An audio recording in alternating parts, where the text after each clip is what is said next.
things got a little wild. So when you go back in editing, can we do the Pee-wee's Playhouse style thing where everybody screams when they say the magic word of the day? Sure. What's the magic word of the day? Wild. I can definitely do that. Robots crashing overnight. Turns out the janitor's involved. From Kardashian blood to canine genomics, it gets wild. This is Helical Brew, automation in the wild. Welcome everyone to another episode of the Helical Brew, and I'm glad to be joined by our guest today, Andrew Hurder. Welcome. Happy to be here. Today we're titling the episode "Hands-On with Lab Automation: Experiences from the Field" with Andrew Hurder. On the Automation Wild series. In the Automation Wild series, which we're just getting started with, but as the name might imply, we're talking about automation out in the field, and we all know that on paper it can look like one thing, but out in the wild it can be something completely different. So we're going to talk through that, and I know Andrew's got a ton of experience of designing, deploying, and implementing automation in the wild. We'll also talk about other stuff. But currently, Andrew is a field application scientist at Artel by Advanced Instruments. And I believe, how long did you work together with Andrew, Sura, at Resilience? 2 glorious years. 2 years? 2.5. Yeah. Did you all start We knew the each same other forever. And then finally we ended up working together because he made a post on LinkedIn. And he's like, I have found the best company, great culture, such fun things I'm doing. And I was like, I gotta apply here and see what the hype's about. Check out what's going on. But also, one of your previous guests, Eli Fine, brought me on board. Yeah. That's and cool, he was man. always the one that people told me, like, if you had Beckman questions, call Herder. I was like, cool. So I think I cornered you, right? At the biomech, they had like the liquid handling course, and I went and sat next to him. I was like, so Tom tells me you know biomechs. He's like, who are you? Right on. Yeah, the Biomech FX was kind of my entry point to automation. It was pretty much a freezer full of library compounds, an ORCA arm, and a Biomech, and they're just like, hey, can you do ORCA this? arm. Wow. That brings back some memories. I only, believe it or not, I only ran into one of those during all my travels, from starting at Precise 2014. And of all places, it was down in Florida. Because the only time I ever heard about the ORCA was when I would talk to Wayne over at Beckman at the time, who ran, and because he would give me the backstory on all that, because he was part of all that. And the ORCA, that was a game-changing arm for the whole industry. Yeah. Right there. My favorite weird ORCA story, though, was we had a screening process that would run overnight, and without fail, it just started crashing. We could never figure out why. All the, looking through logs and everything, it would just hit a hard stop and fail. I didn't want to stay overnight and watch it because, a watched robot never Who wants breaks. to do that? So Robot Chicken is on. we set up a webcam and discovered that at some point during the night, a member of the cleaning staff, as they were coming by, would come in, do like some shadowboxing moves, and punch the ORCA arm. Oh my! Oh, you can't make that stuff up. Yeah, we had a talk, and the problem seemed to resolve itself. It's the robot's fault. Was it somebody doing double duty? I mean, Wow. That's hilarious, though. Like, way to make the best out of your time at work. Shadowbox and clean. yeah, why not? Yeah, as far as weird disasters in the lab go, that was one of the highlights. Jumping right Unexplainable. into crazy. Yeah, absolutely. As the title implies in the series, automation in the wild, anything's possible. It's all wild. There's kind of another common one that pops up. People didn't really think that, putting in randomization into waste containers, and what'll happen is the arm will only do what you tell it to do. So it drops plates or tip boxes at one spot, and if you watch over time, you see this just big tower of perfectly placed labware until it causes a problem. It's ingenious, though, right? Like, you're almost like amazed by how perfectly ordered it is. At the same time that you're like, you crushed my arm. Well, Without fail, every lab I've been to forgets to randomize their waste, and always happens. So one of the things I hadn't even gotten to it on the on the agenda yet here, but I mean, one thing I was going to ask is, Andrew, what's the weirdest or most unexpected liquid you've ever had to automate handling for? But that story might beat that tenfold about the ORCA. But no, go ahead. Well, get ready. So I've got Get one. ready, he says. I've got one for both. I worked at a clinical genomics company doing liquid biopsies on a Hamilton star looking for circulating tumor DNA. And we had like a VIP patient sample set go through. So we ran it. A couple weeks later, we got an all-staff meeting saying everyone needs to be out of the building today at 4:30 because we have VIPs coming through to get their results. It's the president, isn't it? There were a couple government officials in that list, but the most notable one, and this does not violate HIPAA because this was on their reality show, I isolated DNA from the blood of the entire Kardashian family. Okay. And then for 6 degrees. and then for unexpected, I worked at another one of these liquid biopsy companies later, but it was an Illumina spinoff that did, genomic oncology for canines. And when you're working with blood, human blood, normally you centrifuge it, which, puts all the layers in the patient file into discrete specific layers. You've got your red blood cell pack, you've got a buffy coat, you got liquid up top, and those are really easy to access with a liquid handler. Hamilton's got a product for it where it's like vision-based. Mm-hmm. With canines, not so much. There's so much variability in the breed, and they're obligate carnivores, so their cholesterol is like through the roof compared to ours. So it got really tricky because liquid level detection wouldn't work, pressure-based wouldn't work. So at some point, we just kind of had to eyeball it, where we'd get like a percentage depth into the blood samples. It was challenging. Wow. So is like a dachshund gonna come up different than like? Yeah, they come up in all different colors and stuff. It's really interesting. That's so curious. Oh. Yeah, canine blood is probably the most challenging, unexpected challenge. Yeah, I had from a liquid handling perspective. You figure blood is, for the most part, blood, but cholesterol, I never thought about that. But that diet, yeah, for sure. Yeah, I don't think, we've ever really got a, effective synthetic blood package. Like human blood is really complicated. Yeah, for sure. Yeah, and with the evolution in different regions of the world, the most fascinating book I've ever read about like anything health related was that Eat for Your Blood Type book. I don't know if you saw that one. I love that book. And it's wild to see the huge differences between, the kind of risks for different blood types around the world, the higher risk for diabetes, cholesterol. Some blood types are, cholesterol isn't really that big of a deal. For others, it's a bigger deal, and that's pretty wild. Yeah. Well, so these are real world automation challenges. Canine blood. For sure, right? Celebrity blood, canine blood. You should get like a patch for every cool thing or weird thing you do, tested Kardashian blood. It would weigh down my lab coat. Have you pretty much worked? Sorry, go ahead. I would look like one of those Soviet generals.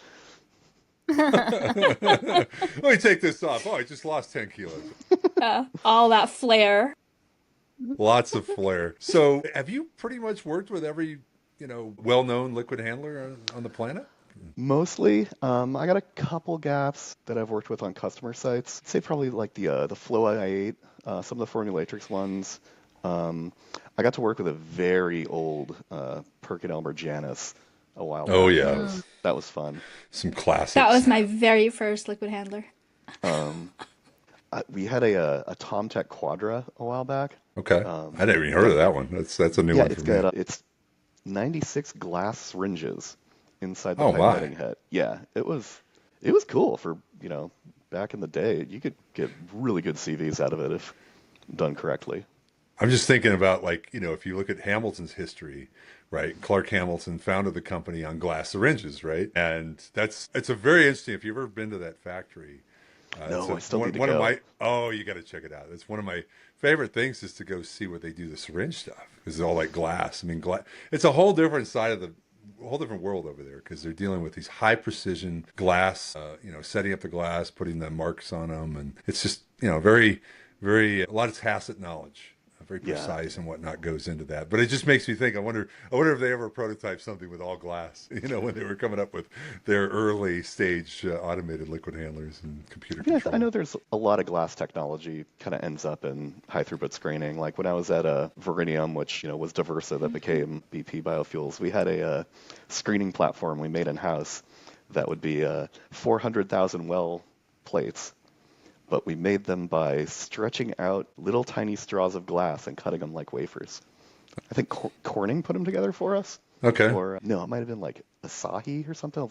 Yeah, I think it was Asahi. Yeah, it's just super cool screening technology that let you, search, 40 million samples in an afternoon. Wow, that's cool. Well, it brings me to a question about, kicking off our real world challenges segment. I mean, what are the most common issues you see labs run into with liquid handling systems? What is the one that stands out? Or ones, could be multiples.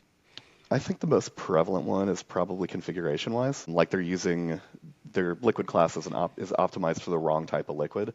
Like if they're doing something, volatile for, NGS cleanups or something, you can't treat them the same way. You need to, pay attention to the vapor pressure in the well.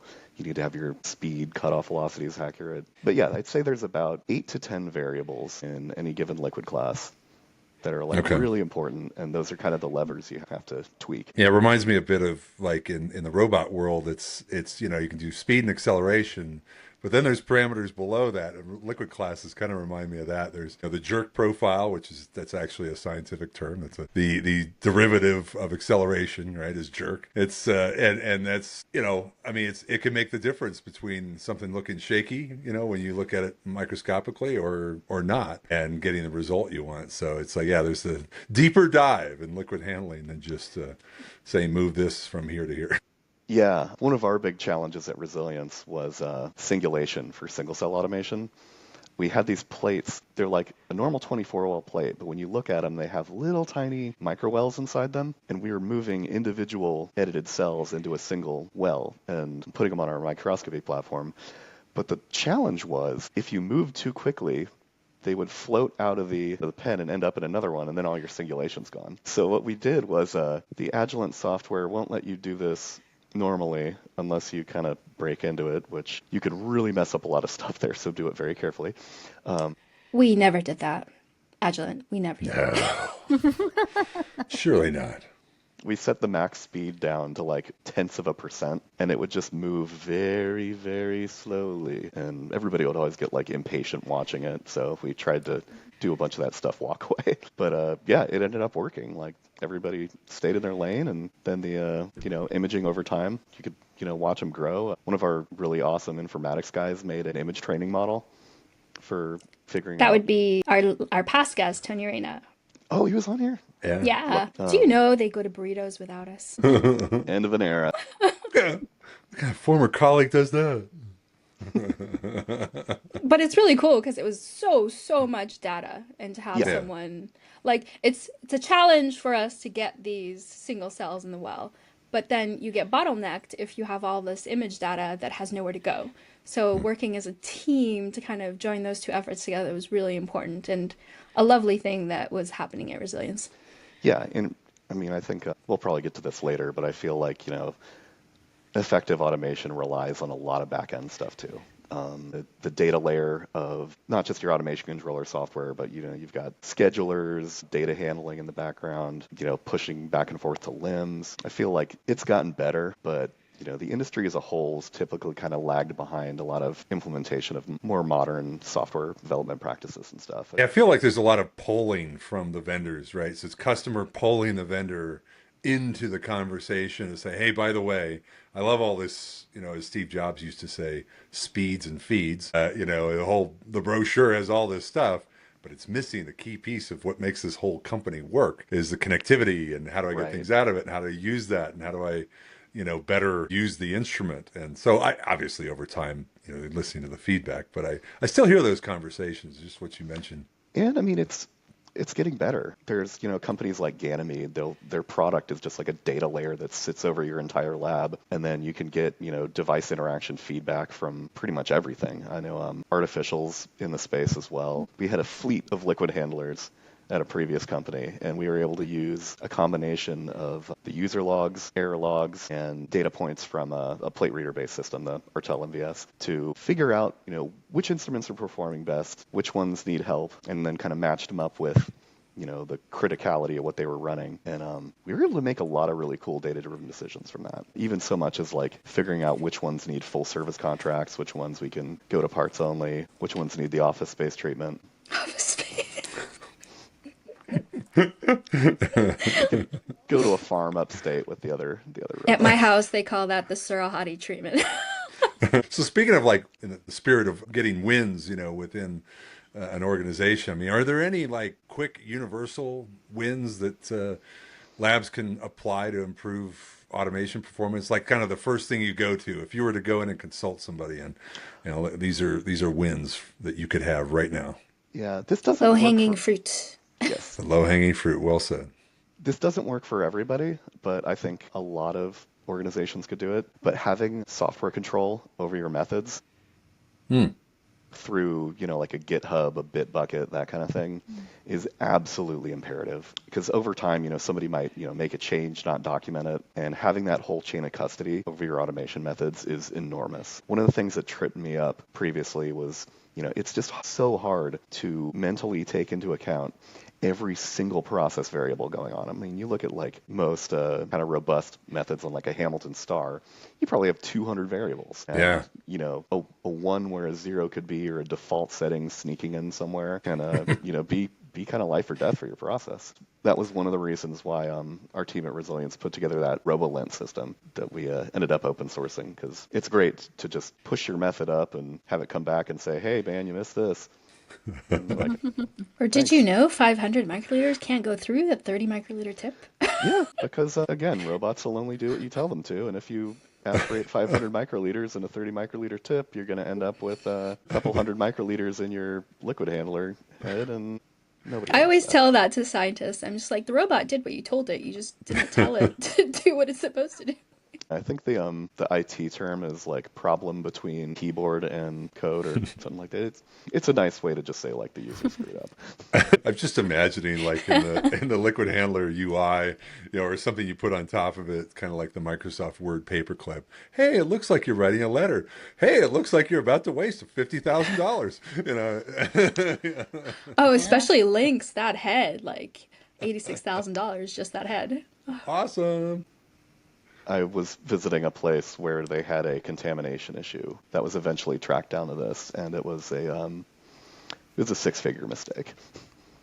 Wow. So I tried to spend my days avoiding as many six-figure mistakes as possible. But that's a good point, right? I think when you think about automation, you always think about how do we get the process to be the most efficient. But part of that is also making sure the entire holistic process is most efficient. And that's writing the script, checking the script, making sure it's backed up and version controlled, and then providing a UI that then the operator is only working with the dashboard and not actually the guts of what's behind it. So things are always the same every time. And I think that's a little bit forgotten. Yeah, I mean, layers of abstraction are super useful in this space because scientists are busy. They are not automation people. They care about their science. I want to rely on automation, but I don't want to necessarily do automation. Exactly. Yeah. So, making custom UIs for stuff and, more frictionless setups. I know, there's modules and ELNs and stuff like Benchling now that you can have, a data call to directly put stuff in your lab notebook. I think that saves people a lot of time and can make you pretty popular in the lab. So you mentioned you were at Lilly before, and you've been at some of the startups in more recent years. I'm curious, how does working in a startup environment change how automation is approached compared to the kind of larger corporate space? It's interesting because decisions have to be made a lot faster in startups. It's harder to get buy-in, especially when you're rapidly scaling and have a bunch of different sites. Mm-hmm.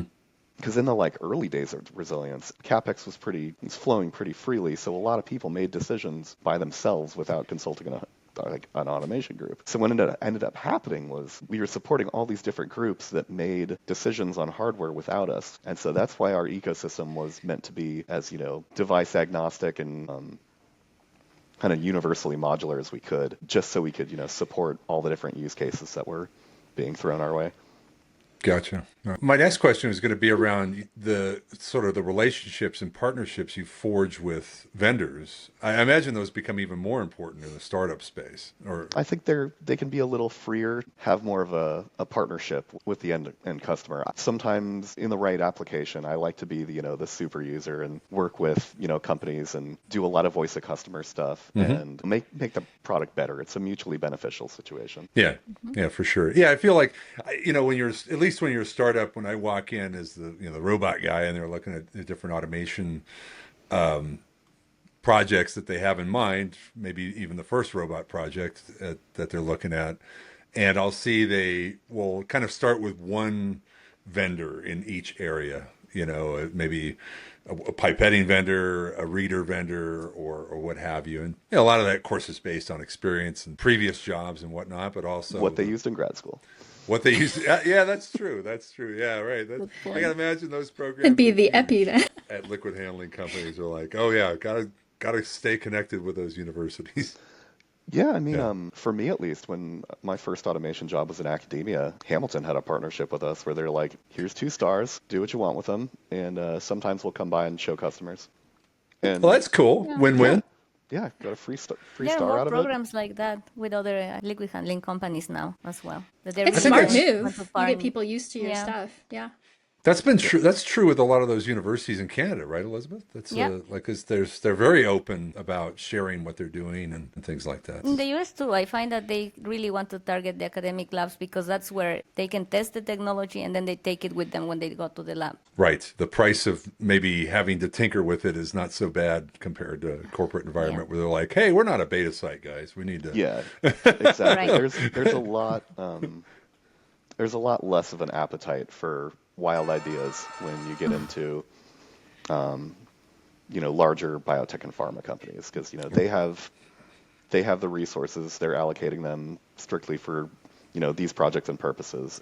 Internal R&D for process improvements that may or may not pan out are usually a little harder to sell. It can be done, whereas startups are like, buy 2 of those. I only need 1. That was wild. I'm going to spin this question a little bit. The question is, are there any key differences between small scale and high throughput projects that you've worked in? But also, which one's your preference? Do you have a preference between those two? I think something I keep coming back to is modularity. At a larger company, usually we want 7 automated work cells to do each part of this process. That's one big overarching process. And in a smaller system, things change. The imager we wanted isn't the right one. We want to switch software. So having that freedom to operate and just having like a cart-based solution or something like that works really well because you have to build not just for your immediate needs, but it's kind of like that kid's book. If you give a mouse a cookie, they want a glass of milk. It's just like you'll get feature creep, process creep, new technology you want to bring in. Yeah. You want to be able to stay ahead of that. Yeah, modularity has been a big part of just the general marketing of the industry since I got back into it. When I started in the industry back in 2002, my first major customer was GNF right there in San Diego. Mm-hmm. And, we were like, how big a robot are we going? It started with a 600 millimeter robot, 900 millimeter, 1300 millimeter, all the way up to a 2.2 meter robot. Ultimately was the systems they were operating on. And I don't know, off the floor with the base and everything, the incubators were as tall as I am. Oh yeah, meters. It's a wild site. Yeah, and all buried in the basement there in the side of the hill, right? And then when I came back, because I sort of had a hiatus into surgical robotics and came back, and I started seeing more modularity being built into platforms, ability to decouple one group of instruments from another, system and put them on something else. Since 2014, now 11 years since I came back into it, the conclusion is there's no perfect world, but I mean, certainly I've seen some customers really, really utilize that very well. I remember I was down at the Recursion site one time, and they moved their high-res unit regularly, right? I mean, they're moving it from one system to the next because it's like it makes sense, right? Whether you're moving plates or moving the instruments, but some of them don't move, right? You'll see it in the same configuration it was 3 years ago when it was put in. Yeah, I keep trying to get into recursion because it looks super cool, but it's super cool. Their ask from my end, unfortunately, violates the laws of physics.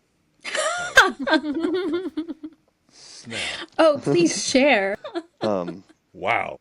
There's a lot of science that goes into the MVS platform. The Artel MVS platform. Yes, and since it's absorbance based, the path length and meniscus become extremely important at giving the correct data.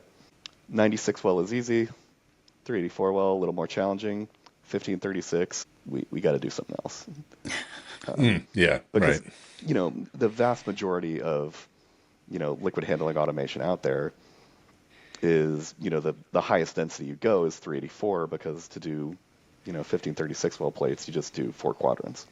Recursion goes a little bigger. Yeah. Well, I'm sure they're not completely unique in the ask, right? I mean, to be able to do that, I'm sure people would love to do it, but it's just not. But yeah, they're a fun group. I like partying with them at SLAS. Nice, nice. Yeah, it's a cool site. It's the building being a former sporting goods store. Yeah. Not too many companies end up doing that. Well, with a climbing wall in place. Yeah. I love when companies make it a good place to work. Like, how fun would it be to take a break from work and just do a climb real quick? Yeah, right. As a vendor, I was like, hey, what do you got to do to be on that thing? It's like, there's a lot of paperwork. Yeah. I get it. You tried, Mike. You tried. I tried. A lot of the Alexandria sites will do that too. They always have a bunch of crazy stuff and massage chairs and I knew one group I used to work with where their one-on-ones they just go to the gym spa and just sit in massage chairs and have their meeting. Alexandria is fun too though because you could do the cool. sports. There's a double-edged sword there. It is really fun, but then you get some of your team members getting injured. Yeah. Oh. Yeah, we had a couple people show up. I guess in I didn't play casts very after. hard. Well, there's I think there's 2 leagues in San Diego. There's one try-hard one and one that's a little bit more for fun. The soccer A League was too hardcore. I think even our CEO was on that one. Yeah. Well, I think in the robotics world, lots of opportunities to get injured. BMW in South Carolina was our customer when I was with Stoibley, and they have a racetrack at that factory. And so, if you want to, at that time, Elizabeth, let's go. You remember there was a car, so they came up with the Z3, and then they came up with the Z Coupe, and it was only offered, I believe, in an M model. So it was an M engine, 6-cylinder M3 engine in this tiny little go-kart. There's waivers. Please sign here before you drift this car around the track. I went to a somewhat fancy high school, and some of the kids from really wealthy families got M classes for their 16th birthday. Oh, my. All of them crashed. Wow. Okay. Yeah, my high school was a little bit like that too. And then that era, it was the Ford Mustang Cobra. Yeah. Let's see how long that makes it. Give a kid 350 horsepower just with a driver's license there, new to driving. Let's see how long it lasts. I had a hand-me-down diesel Mercedes that was older than I was. Oh yeah, and those things last forever. I saw it on the freeway a couple months ago. Oh, random. The door was. I donated it to St. Vincent de Paul in 2003, and saw it 22 years later. The door was all messed up, and there was some Rasta guy driving it. But yeah, same car. Nice. That engine is renowned to be bulletproof, basically. Yeah, I mean, you can, got to throw some money at it here and there, but it's unstoppable. Yeah, we had a really good mechanic. Meanwhile, I went to a ghetto high school. Didn't even have a bike. In the ghetto. Mercedes, BMWs, jeez. The past was fun. Well, looking to the future. In the future, I drive a lot now, but got a low cost of ownership car, so I just have a Prius, and I did the math once on the expected lifespan, and it will probably outlive me. So And the battery's really the only thing that's going to go sideways eventually, but yeah, the it's main one is a 12 volt. I still see the original Prius every once in a while. They're usually not in great shape, but whatever it's running at the end of the day, it's kind of like a Toyota Corolla. As long as you don't wreck it, it'll keep on going. Do you think more Priuses will get sold now that Tesla is out of favor? Maybe. Maybe. The new Prius is pretty cool. I'm hoping maybe I'll trade it out, but I'm waiting for Toyota to do some direct marketing that's a little more hardcore and right? just throw the competitor under the bus. Come on. Yeah. it's Do you want a car that's politically correct? Get a Prius. I love the people who put the stickers on them. They're like, we bought this before he was crazy. Like, he was crazy in 2014. We were just talking about that. Good point, though. He's been crazy way longer than this. But my other favorite thing with those is the people who are branding. They're switching up the badging with their Tesla to other cars. Like, I saw one that was just I think it's like a Model 3 or something, but it just said Toyota on the back. Well, I mean, this is a market opportunity. So there's a brand that swooped in, took on electric cars. Now folks have had more time to work on their version of an electric car, and they can launch it now and see what happens. So, and I'm kind of keen to get your view on, in the lab automation space, what trends and tools are you paying attention to right now as far as things over the horizon? Oh, yeah. For me, at least, a lot of it's on the software side.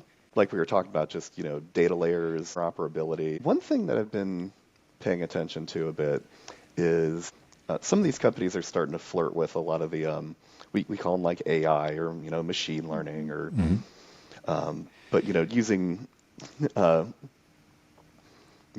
data-driven decisions to guide experimental variables. There's a really awesome lab that came out of MIT. I believe they're at Duke now, run by a woman named Emma Chori. I think she won an innovation award at SLAS in 22. So her lab had I believe it's a Hamilton-based platform with a whole bunch of different instruments on it, and they made like an open source data layer called a control layer called PyHamilton, and you could they basically made it so there's like a Python wrapper to make commands in Venus. Yeah, okay. And then it just gave them a ton of access to the software control stuff to the point where they could automate decision making on the system as well. So that was really cool. And I feel like tools like that are slowly making their way in. I think Benchling just acquired Sphinx Bio to add some of their stuff to Benchling's vast ecosystem. I love that little octopus. I always missed it when they came to the office. I always miss the swag. I was wearing the shirt today, and I was like, I need to switch to something else because that might be like weird product endorsement. You got to pay for that. I think I have one of those somewhere. I have like 5. They're super comfy. Yeah, you're the one that always got it. I always missed it. I think I even have Benchling socks. They're good at marketing. I still wear the DNA socks you got me from the Beckman thing. Nice. Those are my favorite. This one sits right next to my desk, the Shimadzu marijuana leaf. Yeah. We don't endorse this of any kind, but it's cool But swag. it is Shimadzu.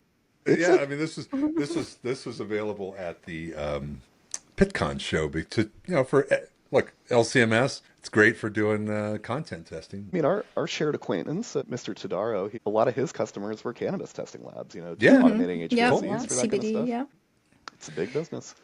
Yeah, shout out to those going to Hamburg and SLAS. Sura really likes socks. If anyone wants to bring me back some.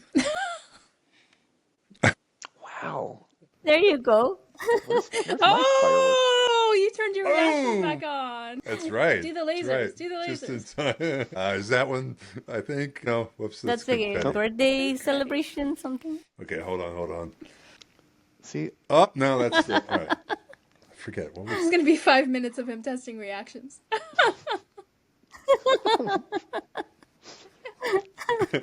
I read the manual, just not very well. Not today. But that's a good point you bring in, because there is a lot of software and AI and data-driven systems that are coming up right now. A lot of people are thinking like, hey, this is going to really change how automation engineers and their role impact companies. it can and it can't. One thing that I've noticed, at least, is some of those like no-code platforms are getting good at, helping people do scripting. So, everybody doesn't have to be like a C# engineer to be like, good at scripting. But at the same time, a lot of the output, it's the best way to put this, can be confidently wrong. And then, Perfect. The other danger is, you don't want proprietary information or data leaking back into whatever model you're using. I think a lot of the, discussion about, copyright in the United States right now is just being hijacked because the government officials are just letting, these AI companies just hoover up everything. Just churn all this info, put it in there, sure. Steal everybody's data, turn it into stuff like. Yeah. But it's like a playground, right? Like the first days of the internet. Like you do whatever you want right now because it's all going to get locked down soon. For the benefit of the model. Come on, contribute. Yeah. Feed the model.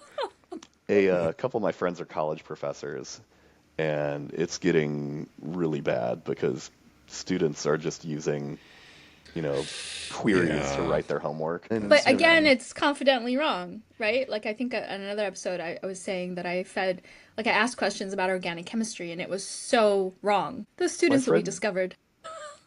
My friend asked Google yesterday about making a spaghetti recipe with gasoline, and it came back like saute with, the gasoline. You got your tomato sauce, your garlic. Full detail. So I think we're going to see some pretty terrifying examples of that leaking into the real world if they haven't already. But also at the same time, it's just like if you're not doing your homework, you're not learning how to do things. And yeah.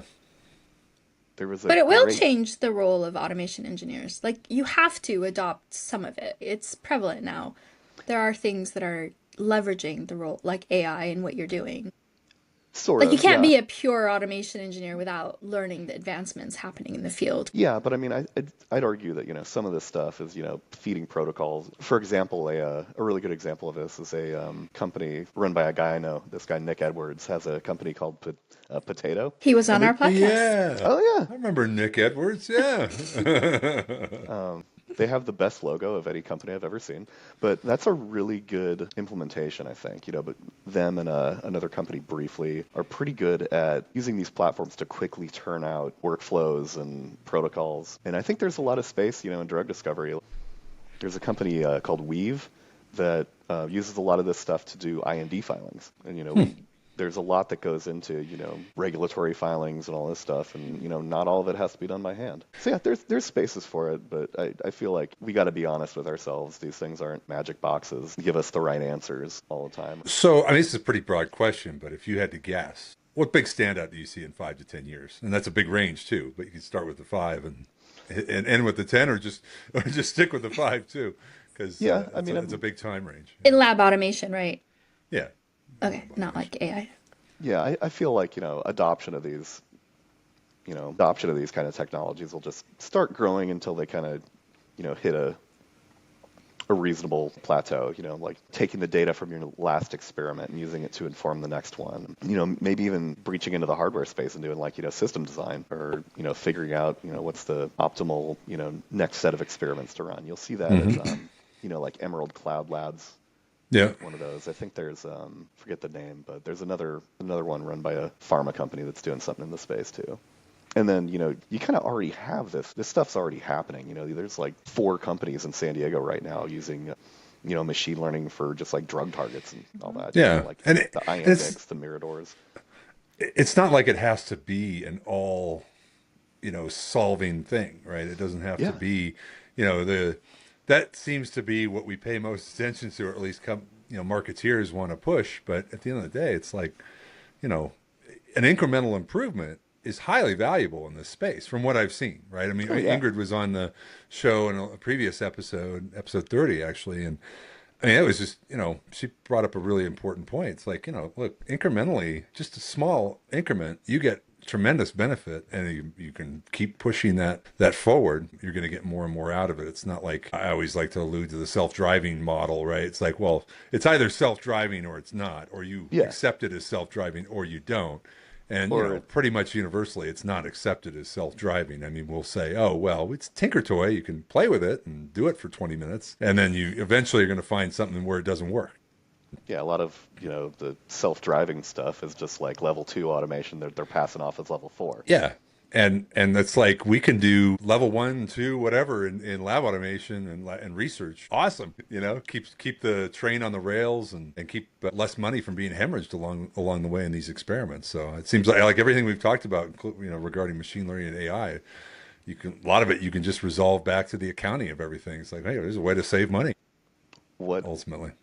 Yeah, what I tell people is in the lab, you pay for the building, you pay for, all the reagents, the time and everything. And those, if you want to, look up the real value of what's in those plates, like frequently there's probably thousands of dollars in each 96 well plate. Yeah. Yep. I know. It's easy to discard it as just a piece of plastic with some liquid in it. It's like, well. Especially when you're going through like shipping containers worth of them. Yes. Mm-hmm. Oh, yes. I mean, there's definitely some companies on the stock market that make a lot of money off of churning plastic.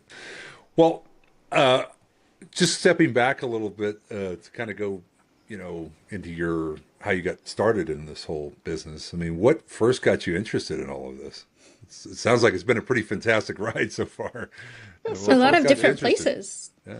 Yeah, I went to a liberal arts college where you could back it up. They'd let you major in whatever you wanted. So I always kind of took an approach of like, I want to do science, I want to do biology, but what am I good at? What can I take to make a process better? And then I got my first academia job at the Sanford Burnham Discovery Institute up in Torrey Pines when I was employee number 2. 3.5 years later, we had like a fully integrated high-res system and 90 million. I remember that system going in. Yeah. Yeah, wow. Just got retired okay. The arm got retired about a year or two ago, and it's a... Is a Denso arm in it or a Stoiber? It's Stably TX180.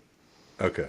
And it's currently enjoying retirement in an undisclosed backyard. Is it your backyard? It is not my backyard. Well, a lot of systems got retired to the high res. The previous headquarters in Woburn, there were a few that were retired into fish tanks in the front entrance. Nice. Yeah, I remember those. I think Andrew needs to have a housewarming party so we can check out this not in his backyard. It is. Soaking in the San Diego sun. He bought a house at the same time I did, and he hasn't done a housewarming yet. Yeah, I think things got a little wild. So when you go back in editing, can we do the Pee-wee's Playhouse style thing where everybody screams when they say the magic word of the day? Sure. What's the magic word of the day? Wild. I can definitely do that. Yeah, we've just been watching that recently, and like, man, that show holds up. I'm gonna even say requested by the guest. Special request, Andrew Hurder. I love that. But yeah, if you get a chance, it's a really fun watch. Will do. So, any advice for folks that starting out in this space? Oh yeah, definitely relationship building. It's a small world. He's the king of this, by the way. Andrew knows everyone. That's how we got involved. Yeah, you'll meet a lot of the same people over the course of your career in a lot of different roles. Don't be afraid to do something new. That was kind of the one kind of trend line in my career was, taking automation from, small molecule to large molecule drug discovery to, genomics to enzymology and biofuels and chemicals. And there's a lot of places you can go. And I don't know, what kind of drew me to the current role was I was a customer for 8 years, and one of my favorite things about the platform is like in a world full of all these different variables and different processes, there's one thing you don't find a lot of absolute certainties in life, but the output and feedback you get from a MVS is about as pretty close to perfect as you can get. Right on. Now do it in a movie voice. In a world. In a world. I feel like there's probably only room for one voiceover actor on this. No, there's always room. There's always room. There's always room. Yeah, I thought it would be kind of cool to, do that for a living. And then, one of my friends actually does do this for a living. He's a stand-up comedian that does impressions. Okay. So he's been in a bunch of movies. He's on a bunch of cartoons. He's on Jimmy Kimmel quite a bit. The guy's name is James Adomian. He's a really fun watch. Cool. Getting back to it, do the networking. Go to LRIG. Go to SLAS. I've been really happy working with the lab automators group. Actually, they're They're really proactive, using automation to do things. They're really good at career development too. I think the East Coast one, they just did like, professional headshots. We're working on like a career board and stuff too, because I think, another trend we're seeing is just like absurd amounts of layoffs. There's so much talent right now sitting there twiddling their thumbs and, looking for their next role. And I think, my advice is, I didn't think I'd go into sales. It's funny. I'd say I've seen you twice now in the vendor role, both at the LRIG events. And, I can tell it's a different jam, but really it seems like you're having a ton of fun. Yeah, it's, doing it. So that's welcome to the dark side. People keep calling it that, but I like to, I just call it the left-hand path. I do miss my lab, but now I just go to everybody else's lab and fix their problems. So it is nice to be able to walk in and be a superhero. Yeah. It's like having kids versus babysitting kids. It's nice to give them back when you're bingo. That's our house too. We have got like, the ice cream machine and everything. So get the kids all sugared up and hand it back to my sister. Too fun. Well, we're going to start winding down the podcast. But before we do, we have a special segment that I think you've been warned about. You've been warned. He's been warned. He's been warned. He's been advised of the pick of the week. Do you have a pick of the week? I told him we do a lot of Apple products, and he's like, dang, you guys buy a lot of stuff. Yeah. We had an expensive 2024, so we haven't been doing a lot of consumer purchases and stuff. But wasn't there a book you liked? The book I'm reading right now and trying desperately to finish it before tomorrow is the first Murderbot book about it's about a malfunctioning security droid who becomes sentient and I'm gonna like this. Tries to hide the fact that he's just like slacking off instead of protecting these people. It is the first book is a series on Apple TV starting Friday. What's the book name called? The what? The book called? I think it's just the Murderbot Diaries. The Murderbot Diaries. Okay. I think there's like 5 of them now. My wife does a lot more of the reading than I do. She has a lot of library cards, some of which are in my name, just so she can juggle like 40 holds. But then, so movies, my pick of the week would be Sinners. I believe it's still in theaters. It is amazing. But then video game-wise, I just signed an NDA for it, so I can't talk about it. But it will be coming out. I'm an alpha tester, and it's coming out in the summer. Shut up! Respect the alpha agreements. Yeah, I want to be an alpha tester. How fun is that? Sorry, you and I totally could be, right? Right? But you're going to have to get a PS5. She doesn't have a PS5. It's like, come on. You have a PS5, right, Andrew? Oh, yeah. I got a launch one. He's like, yeah. Of course. Buddy actually, OG. he got a pre-order when I was at work, and I actually got him for our group, and then I ended up officiating his wedding. Ooh. Oh, wow. But, okay. Yeah, it was funny. The shipping and receiving guy, when the box showed up, he's just like, I know what this is. Yeah, right. It's like, I know these dimensions. At least he gave it to you instead of giving it. Yeah. Well, hey, I have an OG PS5 and I have a newer one, and I like the OG one because the fan it's a bigger box, but the fan Send is me bigger. the newer one. Makes no noise. Yeah, well, that's in the master bedroom. Of course, you need a backup. I mean, that's come on. Who doesn't have a backup? You have 2 PS4s. So... He lives alone and has 2 PS5s. Kind of reminds me of the old like LAN parties when everybody would like schlep everybody schleps their computer to somebody's house and stay up till like 3 in the morning. Special cases and backpacks for that, just LAN parties. We're dating ourselves, guys. Well, my pick of the week, I got to get in the character. Hold on. So this is the lasers right there. All right. Oh, wow. Und ja, I am here to pump you up. My business partner Franz is not here, but I am Hans, and this will pump you up. This is the muzzle pump. Yeah, it's from Muscle Pump. I can't remember the exact brand, but it's pretty cool. Look, it will pump you up. I better see those guns next time. That's right. You. The guns will be massive. And the beach is that way. my homie Franz is not here, and he cannot use it. Yeah, so it's only for Hans. Goodbye. I actually, in my automation career, got to meet Arnold Schwarzenegger. Oh. There was Did you meet his mini horses? No, I wish. Yeah, it was when California passed Prop 75 to start the Institute for Regenerative Medicine, so we could do our own stem cell work. This is Governor Schwarzenegger. Yeah, yes. Okay. And then he. Did you speak to him with his own accent? Yeah, I'm getting there. He gave a speech, and he was just like, "You are all working very hard," and as we wrapped up, the stem cells are amazing.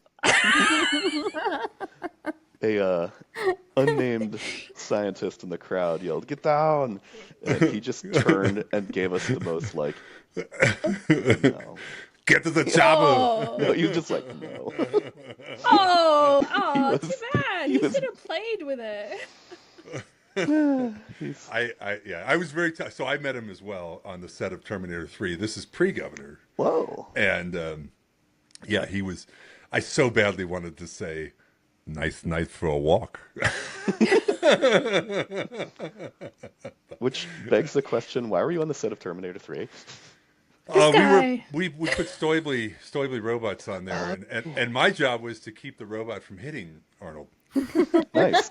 So they cast me as an extra, even though I was there to do setup on the robots. I went in as an extra, and so I have a cutscene. I'm actually on the DVD. Heck yeah! I have that DVD. I'm going to watch that. Yeah. So if you look at the Sergeant Candy scene, as he's coming to the camera, and there's like a rope. You see there's a white Stoibly robot behind him. I'm the guy on the left. The really, really tall guy. In a blue coat. I'm sitting down so I don't make him look so tiny and petite. Because otherwise, if I was standing next to him, he would look... I was just this Schwarzenegger, yeah. Sorry, I didn't mean to do it. It's unfortunate. I can't make myself 6 feet tall like you. Mike Ouren, now available for extra work. I will say my favorite piece of lab automation in movies is still the EP motion in the lab in Avatar. Oh my god. Oh yeah! I saw that and I was like, what? That movie is set in 2270. The EP motion. Of all devices, it's the EP motion. The Eppendorf has been kicking for 270 years. Wow. The only place I've ever seen an Eppendorf in real life is in a corner collecting dust. We have an application at Artel that uses the EP motions for serial dilution protocol. Coming soon. Coming soon. Coming soon from Eppendorf. So yeah, they're out there. They can be a little hard to hack into because at a certain layer, everything becomes German. Yeah. Okay, I think I might have hit a wall here. The EP motion. I've run into it a few times. It's not so common, but it was like there before all these other devices. Like I think Hamilton has one, a little mini prep. Yeah, the prep. And then there's TCAN has one. They all kind of evolved into that. But EP Motion's been there since I got into this industry. Yeah, I mean, if I remember. They're pretty darn easy to use. And I think for smaller labs, they can fill a lot of roles. Yeah. Well, Andrew, it's been absolutely fun and a pleasure to have you on the Helical Brew podcast. And so... Talking about all things us. wild. Talking about all things wild in automation and all things... Just all things, right? We didn't say it all was going to be automation. It sure wasn't. Yeah, it's pretty awesome. It's a wild field. What can I say? That's what keeps me in it. You should have showed up in like safari clothes, like with a hat. We can add that in post, right? Yeah. I'll just put a fake hat on you. Let's get the. Yeah, I was when I was a kid, we went to the zoo a lot. I was in the koala club. So I had my own little explorer hat. All right, now I got to do koala ears. I mean, for sure. Well, it was funny because like when I came back as an adult to renew my membership, there's some problem here. We can't figure it out, and they tracked it down to I was already in the system as a koala club member, but they don't let you be one if you're like 23. So they figured it out eventually. Another fun sample I've worked with laboratory automation is that Gigamatrix platform at Verenium I was telling you about. Our samples were the gut contents from ruminant animals at the zoo that had passed. Oh, so we got animals. Wow. So when I when I go to the zoo, I can see a couple of the gazelles and stuff and be like, yep, I was extracting microbe DNA from your great-great-grandfather. You're like, I know your buddies. Yeah, lab automation will take you to some wild places. Don't give it all Yes, it away will. so we can have you back for more fun stories with Andrew Hurder. All right, Andrew. Well, thanks for joining us. And for our viewers and listeners, always at Helical Brew on YouTube. And, of course, the podcast networks of Spotify and Apple Podcasts on your way to work in the car. About an hour long usually. So, maybe half on the way in, half on the way out, however you want to do it. Looking forward to seeing you next time on the Helical Brew. Thank you for joining us on the Helical Brew. We're glad to have you with us. For more episodes, please visit our website at helicalbrew.com. That's helicalbrew.com.